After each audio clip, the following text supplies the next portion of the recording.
Kita ini cuma wayang yang rasanya hebat, padahal kita sebenarnya dungu semua. Tapi kita bangga dengan kedunguan kita. Mereka mau menjual konsep demokrasi dengan kemerdekaan, persamaan, dan sebagainya. Itu sebenarnya hal yang meracuni kita. Sehingga negara tidak pernah aman. Nah sekarang demokrasi nggak ada, nggak dimasalahin juga sama kita. Demokrasi kemana sekarang? Ada katanya kebebasan berpendapat. Mana itu ayat? Sudah tidak ada lagi. Pasal 33 untuk rakyat Indonesia tidak ada lagi. Sumber daya kekayaan alam digunakan sepenuhnya, dikuasai negara dan dimanfaatkan untuk kepentingan rakyat. Mana semua itu? Dan kita semua diam. Kita cinta kepada bangsa ini. Jadi tadi cara mereka menghancurkan dengan apa? Mereka membangun konsep lewat konsep intelijen tadi. Ya, geografi, demografi, dan ini. Bagaimana menguasai ini? Mainkan Astagatra. Ya, nanti kita kalau perlu membahas lebih dalam, kita bahas nanti.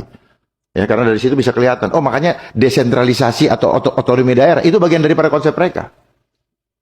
Dikecil-kecilkan. Orang suka kan pemekaran. Duitnya yang disuka bukan apa-apanya, Pak. Jujur ya kita. Kita kadang-kadang nggak jujur. Kalau kita jujur gampang melihatnya itu. Ketika kita punya hati nurani yang jujur, kita mudah sekali melihat permainan ini. Semuanya ini dimainkan dan sudah didesain dengan 24 protokol sejak 1903. Protokol itu semua tujuannya cuma satu, memanfaatkan pejabat administrasi atau penguasa lewat apa? Ketamakan mereka terhadap uang-uang siluman. Makanya dimainkan adalah anggaran. Makanya pertanyaannya, kenapa negara ini selalu berhutang? Kok tidak pernah ada yang kita bicarakan kenapa hutang tidak pernah selesai? Begitu banyak ahli-ahli di Indonesia. Tapi memang keahlian mereka bukan untuk menyelesaikan hutang, tapi memberikan masalah. Pelajaran ekonomi juga tidak pernah diajarkan bagaimana menyelesaikan hutang, tapi bagaimana membuat rakyat berhutang. Tapi dapat nilai, wah ahli ekonomi. Dari mana ilmu ekonomi itu datang? Dari mereka juga kok.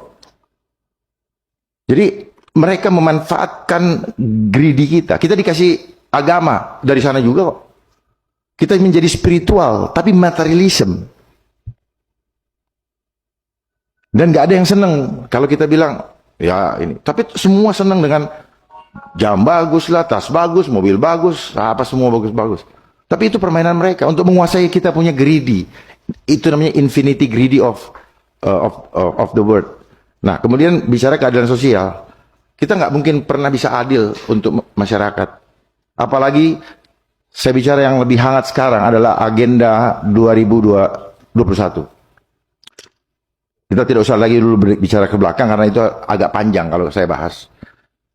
Di situ ada namanya Sustainable Development Goals. 7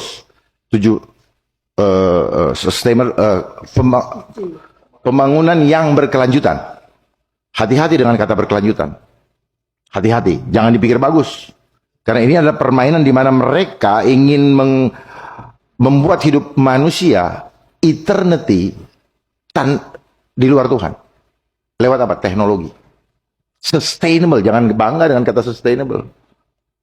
Ya, they are playing God. Mereka mau main. Lihat sekarang banyak jasad yang dimumikan dulu nanti mau dihidupin lagi. Jadi mereka mau menjual itu. Mereka mau mengambil alih kendali manusia dari tangan kendali Tuhan dengan teknologi. Termasuk digital. Saya siap untuk berdebat dengan ahli digital sekalipun di luar negeri atau di bangsa ini. Untuk apa? Ini adalah endgame, jebakan Batman. Jangan senang dengan digitalisasi. Sebentar lagi KTP digital. Yang nggak punya KTP digital nggak bisa ikut pemilu. Sadar nggak? Ke bank, uang digital. Nggak ikut itu, internet dimatiin. Nangis lo. Ayo, orang yang cinta dengan uang pasti akan jadi pengkhianat. Saya berani bertaruh untuk bangsa ini. Saya cinta kepada bangsa ini dan saya mau tidak mau bapak-bapak dan keluarga dan ibu-ibu itu hancur semua dan terlena dengan semua program-program ini. Sayang mereka tidak membuka perdebatan untuk itu supaya kita bukain semua.